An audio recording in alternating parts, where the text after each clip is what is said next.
नांदेड आणि मुंबईसह राज्यातील तब्बल 29 महापालिकांच्या महापौर पदासाठी आरक्षणाची सोडत जाहीर झाली आणि नांदेडच्या राजकारणात पुन्हा एकदा हालचालींना वेग आला। या सोडतीत नांदेड महापालिकेचे महापौर पद सर्वसाधारण महिला प्रवर्गासाठी आरक्षित झाल्याने सत्ताधारी भाजपमध्ये विशेषतः महिला नगरसेविकांमध्ये प्रचंड उत्सुकता आणि चुरस निर्माण झाली आहे। महापालिकेत भाजपला स्पष्ट बहुमत मिळाल्याने महापौर पदावर भाजपची महिला नगरसेविका विराजमान होणे हे जवळपास निश्चित मानले जात आहे। मात्र प्रश्न हा आहे की कोण होईल नांदेडची पहिली सर्वसाधारण महिला महापौर। भाजपकडे सर्वसाधारण महिला गटातून निवडून आलेल्या नगरसेविकांची संख्या मोठी आहे, त्यामुळे हे पद मिळवण्यासाठी अनुभव, पक्षातील वरिष्ठांशी जवळीक आणि संघटनात्मक कामगिरी यासोबतच सामाजिक विश्वासार्हता या निकषांवर तोलामोलाची लढत होणार आहे।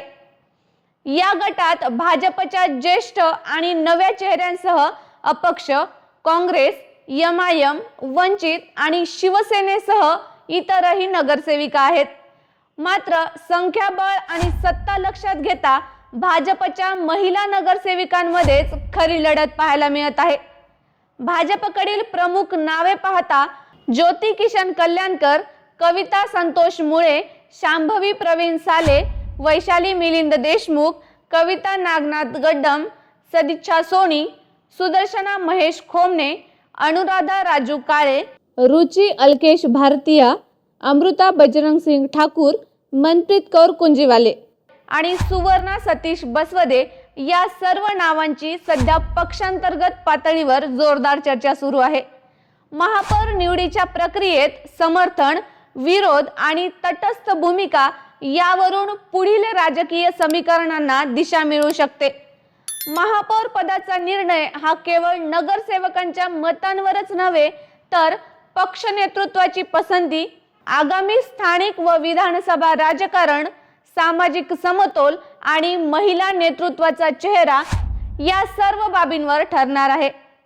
नांदेड महानगरपालिकेचे महापौर पद सर्वसाधारण महिलेसाठी आरक्षित होणे हा महिला नेतृत्वासाठी मोठा टप्पा असला तरी देखील सत्ताधारी भाजपसमोर हा निर्णय संधी आणि कसोटी दोन्ही आहे। योग्य निवड झाली तर भाजपला नांदेडमध्ये दीर्घकालीन राजकीय बळकटी मिळू शकते। आता सर्वांचे लक्ष एकाच प्रश्नाकडे आहे, कोण होणार नांदेडची महापौर? उत्तर लवकरच नांदेडच्या राजकारणाची पुढील दिशा ठरवणार आहे।